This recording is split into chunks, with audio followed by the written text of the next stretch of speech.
سویرے اٹھ کے موبائل پہ نظر ڈالنا ضروری نہیں، کھاتا دیکھنا ضروری نہیں، سویرے اٹھ کے کوئی روب ڈالنے کے نئے نئے طریقے اور مال کمانے کے نئے نئے طریقے سوچنا یہ تو مردہ کر دیتا ہے دل کو۔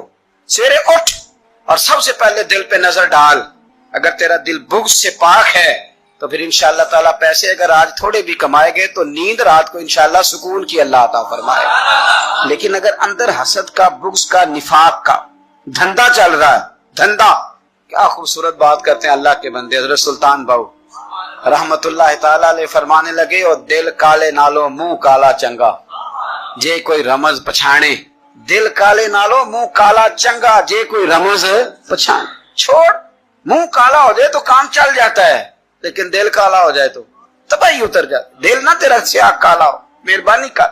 اتنی لڑائی کسی کی کسی کے ساتھ نہیں، اتنی تکلیفیں ابو جہل اور اس کی اولاد نے میرے رسول کو پہنچائی، لیکن میرے رسول کریم صلی اللہ علیہ وسلم سے، اور سون یار سون، چھوڑ تو سسر کی بات، تو چھوڑ ساس کی بات، تو چھوڑ بھائی کی بات، تو چھوڑ پڑوسی کی بات، چھوڑ تو مالک کی بات۔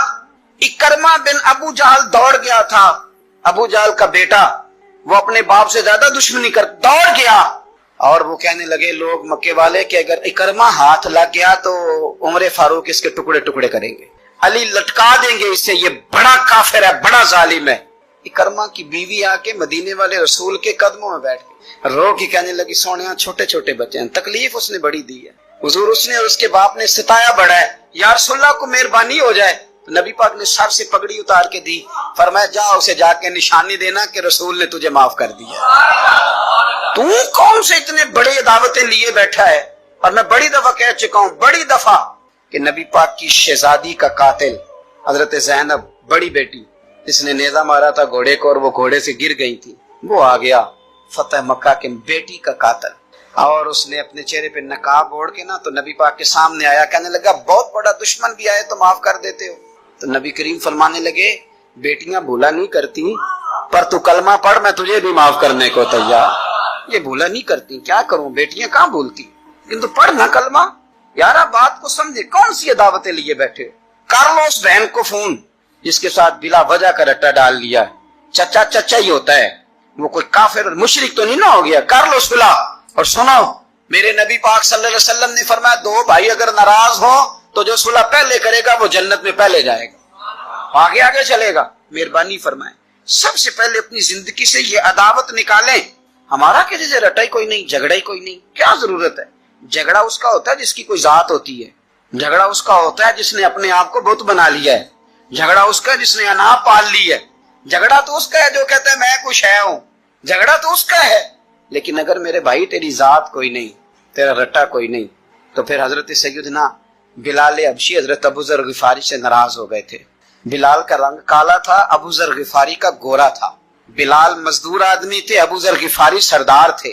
بلال حبشن کے بیٹے تھے، وہ چودھری کے پتر تھے، لیکن نبی پاک صلی اللہ علیہ وسلم نے فرمایا ابو ذر میں تب راضی ہوں اگر تجھ سے بلال راضی ہو تو سیدنا ابو ذر غفاری نے ایک منٹ نہیں لگایا، ذات کا بت کوئی نہیں تھا، جا کے تو جناب بلال کے سامنے لیٹ گئے، کہنے لگے حبشن کے بیٹے اٹھا اپنا پیر اور میرے منہ پہ رکھ، میں دنیا والوں کو بتاؤں کہ تھا تو حبشن کا بیٹا، پر مدینے والے رسول نے تجھے کتنی عزتیں عطا کر دی۔ مہربانی کرو، آپ یقین کرو ایسے گھٹن سی ہے، 10 آدمی اکٹھے نہیں بیٹھ سکتے کسی جگہ، آپ یقین کریں 4 دوست اور بڑی پیاری باتیں کر رہے ہیں، وہ کیا خوبصورت ان کی گفتگو ہے، لیکن ایک اٹھ کے گیا تو 3 اس کی غیبتیں کرنے لگ گئے، ایک ان میں سے اٹھ کے گیا تو باقی 2 غیبتیں کرنے لگ گئے، لب و لہجہ اتنا سخت اور ترش اختیار کیا جس کی حاجت ہی نہیں، ضرورت ہی نہیں، یہ آپ کیا کر رہے ہیں؟ تو کبھی بھی اس طرح کا رویہ نہ، جس کی تعریف کر لی سو اس کی کر لی، اور میرے نبی پاک صلی اللہ علیہ وسلم نے فرمایا جس کی ایک دفعہ تعریف کر لو کوشش کرنا زندگی بھر دوبارہ توہین نہ کرنا، اپنی زندگی سے نکالیں گلا شکوہ، تھوڑی دیر کے لیے سیکھ لیں معاف کرنا، عداوت کو نکال دیں، پہل کریں۔ اور 2 قدم ہوتا ہے انسان کے لیے، صرف 2 قدم، ایک قدم آپ نے اپنے نفس کی خواہش پہ رکھنا ہے، انشاءاللہ دوسرا قدم اللہ کے قرب کی طرف بڑھ جائے گا، اللہ کے قرب کی، صرف 2 قدم ہے، لمبا مسئلہ کوئی نہیں۔ تو پہلی بات محبت کے لیے یہ دیکھیں، اسلام نے نماز فرض کی، نماز بندے کا اللہ سے رشتہ ہے، لیکن فرمایا وَرْكَعُوا مَعَ الرَّاكِعِينَ، اکیلے نہ پڑھنا، جماعت کے ساتھ پڑھنا، جماعت کے ساتھ۔ پھر فرمایا چھوٹی مسجد میں جمعہ نہ پڑھنا، جامع مسجد میں جا کے پڑھنا۔ پھر فرمایا جب عید پڑھنا تو کھلے میدانوں میں سارے مل کے پڑھنا۔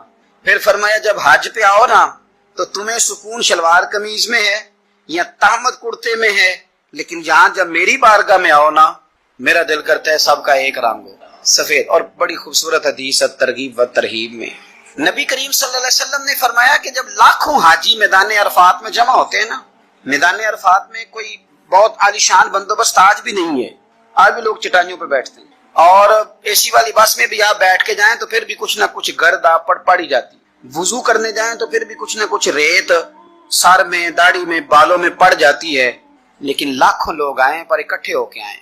اکیلے اکیلے کوئی میدان عرفات میں جائے اور 9 ذی الحج کے علاوہ جائے تو یہ مقام اسے نہیں ملتا، لاکھوں آئے، اکٹھے آئے۔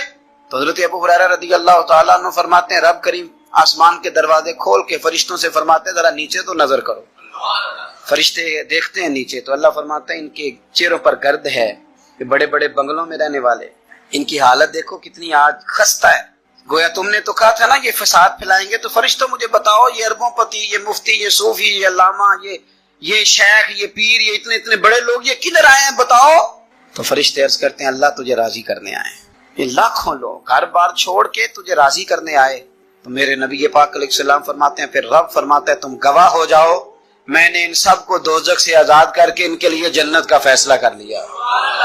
اور حضرت فضیل بن عیاض کہتے ہیں میں نے 1 سال کہا تھا اے اللہ مجھے بتا تو صحیح، اتنے بلا لی ہیں، قبول کس کس کا ہوا ہے؟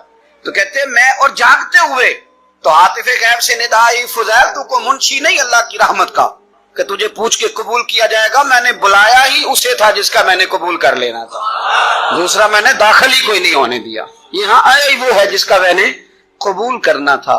حضور فرماتے ہیں رب فرماتے ہیں گواہ ہو جاؤ میں نے ان کے گناہ بخش کے جنت کا فیصلہ کر، اگلے لفظ سنیں گے تو اور خوش ہو جائیں گے۔ نبی پاک علیہ الصلوۃ والسلام فرمانے لگے، حضور فرمانے لگے رب فرشتوں سے فرماتا ہے انہیں بھی بخش دیا ہے اور جن جن کے لیے یہ دعا کریں گے میں ان سب کی بھی مغفرت فرما دوں۔ تو یہ ساری اجتماعی عبادات مسلمانوں کو آپس میں جوڑنے کے لیے، آپس کی محبتوں کے فروغ کے لیے۔ زکوٰۃ کیا ہے؟ امیروں کا غریبوں کو حصہ دینا۔ قربانی کیا ہے؟ اپنے پیسوں کا جانور خرید اور اپنے پیسے لگا کے اسے ذبح کر، پھر اس کا گوشت بنا، ساری ڈیوٹی تیری پر دینا غریبوں کو۔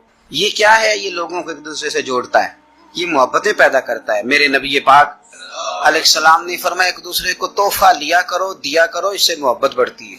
تحفہ دیا کرو، اس سے صرف لینا نہیں، تحفہ مہربانی فرمائیں۔ کسی کی جیب پر دھیان رکھنا منع ہے دین، بلکہ نبی پاک صلی اللہ علیہ وسلم نے فرمایا اگر تم چاہتے ہو نا کہ لوگ تم سے پیار کریں تو فرمایا جو ان کی جیبوں میں ہے اس سے بے نیاز ہو جاؤ، پھر تم یہ چھوڑ دو کہ یہ میرے لیے لایا کیا ہے۔ اگر تم لوگوں کی جیبوں پر توجہ کرو گے تو پھر وہ لوگ تم سے کبھی محبت نہیں کریں گے۔ لیکن ایک شریعت نے جو اینگل دی تحفے تحائف کی، اس کا جو انداز ہے اس پر ذرا غور کریں۔ حضرت جابر بن عبداللہ رضی اللہ تعالیٰ عنہ فرمانے لگے کہ میری اماں نے نا حریرہ بنایا، عرب شریف میں کھانا بنتا تھا حریرہ۔ میرے والد گرامی نے میری ماں سے سفارش کی، ان کے والد حضرت عبداللہ ابن عمر یہ میدان احد کے پہلے شہید ہیں، اور نبی کریم صلی اللہ علیہ وسلم نے فرمایا تھا جو جو شہید ہوا رب نے اس پر پردے ڈال کے بات کی، لیکن جابر جب تیرے والد گئے ہیں تو رب نے بے پردہ گفتگو فرمائی ہے۔ اتنا بڑا آدمی حضرت عبداللہ ابن عمر رضی اللہ تعالیٰ۔ تو انہوں نے نا اپنی بیوی سے کہا کہ اچھا سا حریرہ بناؤ، میں نے سرکار کی بارگاہ میں پیش کرنا ہے۔ تو کہتے ہیں بڑا پیارا، میری ماں نے نا بڑی خوشبو اس میں سے آ رہی تھی، وہ تیار کر کے اور بڑے برتن میں ڈال کے اوپر سے ڈھک کے مجھے دیا۔ جب میں نبی کریم صلی اللہ علیہ وسلم کی بارگاہ عالی مرتبہ میں پہنچا تو اس کی خوشبو تو دور سے آ رہی تھی، اور ویسے بھی اللہ تعالیٰ نے غیب کی کنجیاں حضور کو عطا فرمائی، لیکن نبی کریم صلی اللہ علیہ وسلم پھر بھی فرمانے لگے تیرے باپ نے گوشت پکا کے بھیجا میرے لیے، اندر حریرہ ہے اور خوشبو آ رہی ہے۔ حضور فرمانے لگے تیرے والد نے کیا گوشت بنا کے بھیجا؟ اللہ کرے آپ کو سمجھ آئے میری بات۔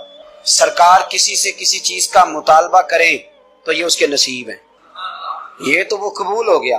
چونکہ نبی کریم کی تو بیٹی سیدہ فاطمہ کے گھر اگر شام کو کھانا نہ پکے تو رب جنت سے بھیج دیتا ہے، تو سرکار کو تو محتاجی نہیں کسی کی۔ لیکن حضور صلی اللہ علیہ وسلم، آپ بات کو سمجھیے گا میں کیا عرض کر رہا ہوں، اس اشارے کو سمجھے جس کو صحابہ سمجھے۔ نبی پاک صلی اللہ تعالی علیہ وسلم نے فرمایا تیرے ابا نے گوشت پکا کے بھیجا ہے؟ کہتے میں نے پلیٹ اٹھا کے اس کی حضور نے یہ حریرہ ہے، تو سرکار نے وہ نکال لیا۔ کہتے ہیں حضرت جابر بن عبداللہ کہ میں چونکہ پختہ عمر کا نہیں تھا، میں واپس گیا، میں نے جا کے عرض کی کہ ابا جی نبی پاک صلی اللہ علیہ وسلم کو تو پتہ تھا حریرہ ہے اور اس کی خوشبو بھی آ رہی، پھر حضور نے یہ کیوں فرمایا کہ گوشت ہے اندر؟ قربان جائیں، کہا گھر جا کے میں نے عرض کی, میں نے کہا ابا جی حضور کو تو پتا تھا حریرہ ہے, تو سرکار نے یہ کیوں فرمایا کہ گوشت لائے ہو؟ تو کہتے ہیں میرے ابا کی آنکھوں میں آنسو آ گئے. آپ سمجھے نا, جب عشق سکھاتا ہے آداب خود آگاہی, رو پڑے اور فرمانے لگے تو خوش قسمت نہیں کہ حضور نے تجھ سے پوچھا ہے کہ تیرے باپ نے گوشت بھیجا, فرمایا جلدی کر ایک بکری پکڑ کے لا. کہتے ہیں میں باڑے سے بکری پکڑ کے لایا, میرے ابا نے اسے بنایا اور بڑے پریم سے گوشت بنایا اور میری ماں نے پکایا اور پھر برتن میں ڈالا. کہتے ہیں غروب آفتاب ہونے والا تھا جب میں وہ کھانا لے کے گوشت لے کے در رسول پہ پہنچا, اور جا کے جب میں نے پیش کیا تو حضور نے نہیں پوچھا کیا لائے ہو, اب نہیں پوچھا. جب عشق سکھاتا ہے آداب خود آگاہی, پھر کھلتے ہیں غلاموں پر اسرار شہن, اب نہیں پوچھا کیا لائے ہو, بلکہ کہتے ہیں میں نے جا کے رکھ دیا. تو سرکار فرمانے لگے اللہ تجھے, تیری ماں کو, تیرے باپ کو میری طرف سے بھی بہترین جزا عطا کرے اور سارے نبیوں کی طرف سے بہترین جزا عطا کرے. بات کو سمجھیں, یہ جو تحائف ہوتے ہیں, لیکن نا پہلا حق سب سے پہلے غریبوں کو دینا ہے. اور جب آپ سمجھ لیں کہ میں اپنے محلے میں غرباء کو تقسیم کر چکا, تو پھر آپ نے یہ تحفہ بانٹنا ہے, پھر عید پہ تحفے دینے ہیں. نبی پاک صلی اللہ علیہ وسلم اپنے کسی صحابی کی شادی ہوتی تو اپنے دستے مبارک سے کھجورے بانٹا کرتے, کھجورے اپنے دستے مبارک سے بانٹا کرتے. تحفے سے محبت بڑھتی, اس سے پیار بڑھتا ہے. تو تحائف کا تبادلہ کریں, لیکن میں کہہ چکا ہوں کہ صرف لینے کا مزاج نہ بنائیں, یہ دو طرفہ معاملہ ہے, اس پر آپ غور کریں. پھر اگر آپ چاہتے ہیں کہ آپ محبت میں مزید فروغ ہو تو زندگی میں عاجزی پیدا کریں. کنز المال میں حدیث ہے, ایک مختصر جملہ ہے حدیث کا, پر اسے یاد رکھنا. نبی پاک صلی اللہ علیہ وسلم نے فرمایا ہر چیز کا کوئی پھل ہوتا ہے. آپ کوئی کام بھی کرتے ہیں تو اس کا کوئی رزلٹ نکلتا ہے, پھل ہوتا ہے. تو نبی پاک علیہ السلام نے فرمایا یہ جو عاجزی ہے نا, اس کا پھل محبت ہے. تم اگر عاجزی کرو گے تو پھر اس کا پھل محبت ہے. جھک جائیں, جھکنے سے رشتے مضبوط ہوتے ہیں.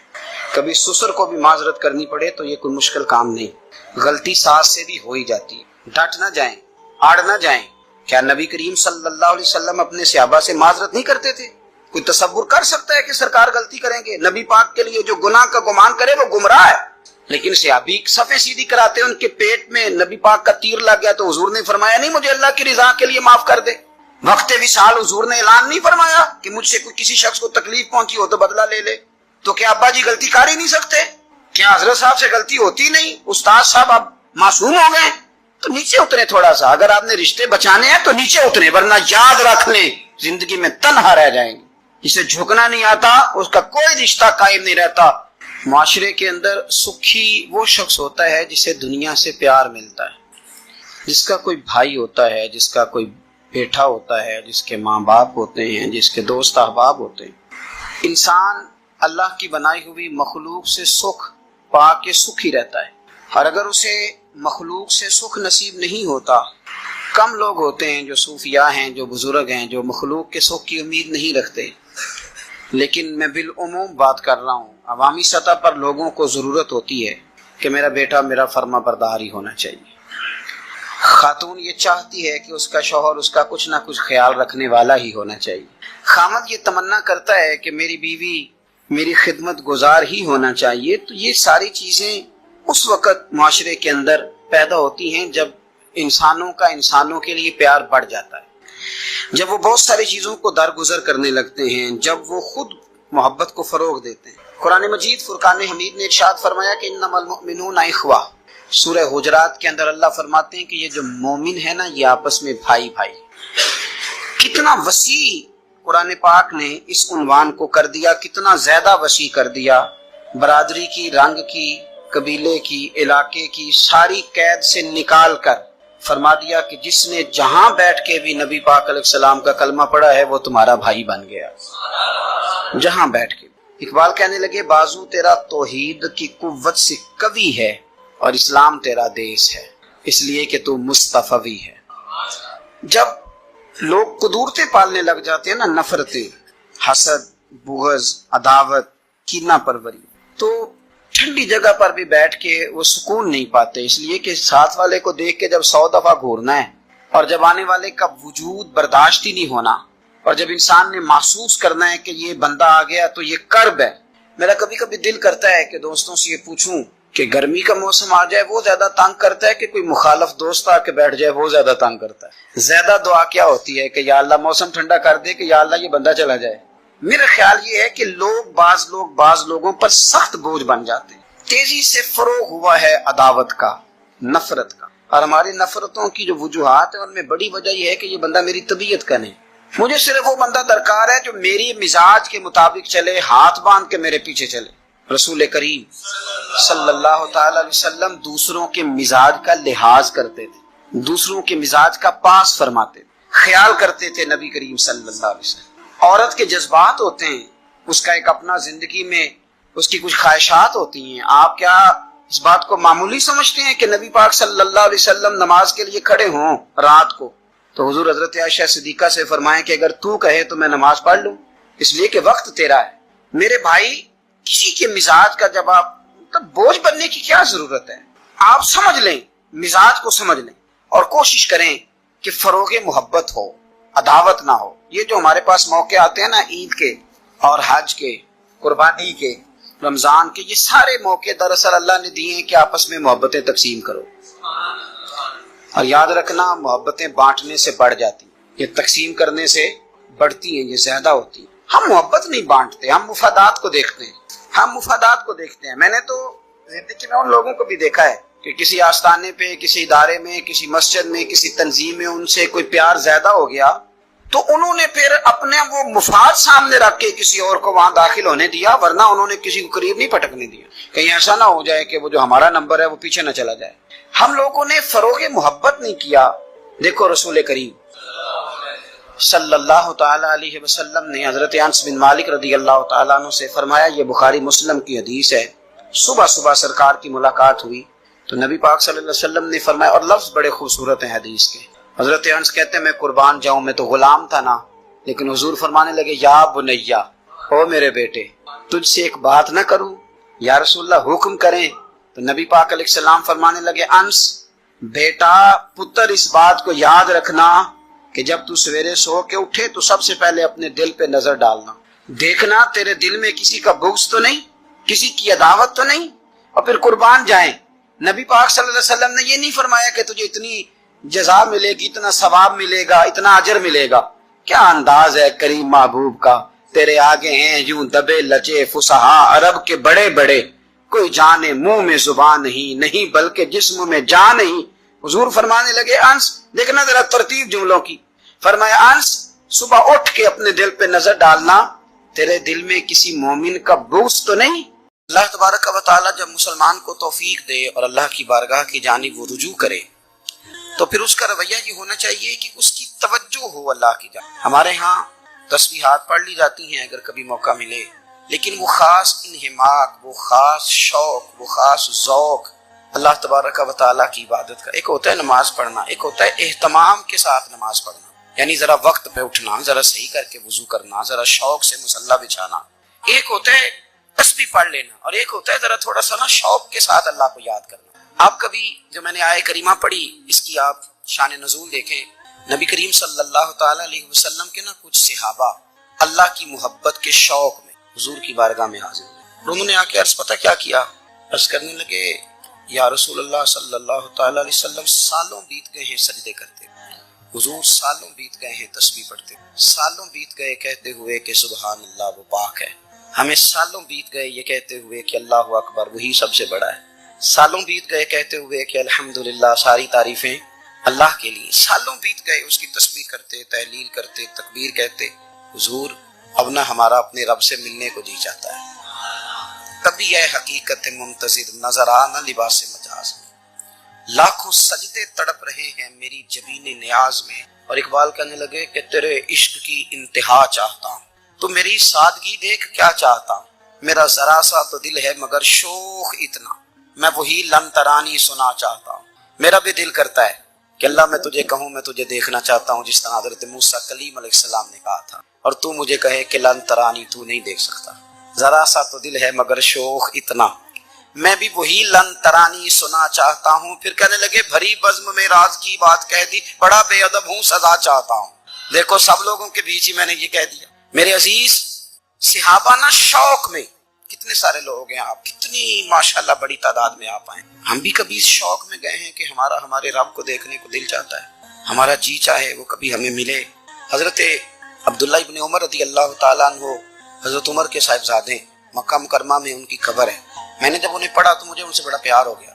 لیکن آپ کو پتہ ہے وہاں جا کے کسی شخص کا مزار تلاش کرنا یا پوچھنا ایک مشکل کام ہوتا ہے. تو ایک دفعہ میں مکہ شریف میں حاضر تھا، تو ایک گاڑی والا ڈرائیور مجھے کہنے لگا کہ مولانا میں آپ کو جانتا ہوں، مجھے آپ سے محبت ہے، ایک بات بتاؤں آپ کو. میں نے کہا بتاؤ. کہنے لگے حضرت عبداللہ ابن عمر کی قبر دیکھنی ہے.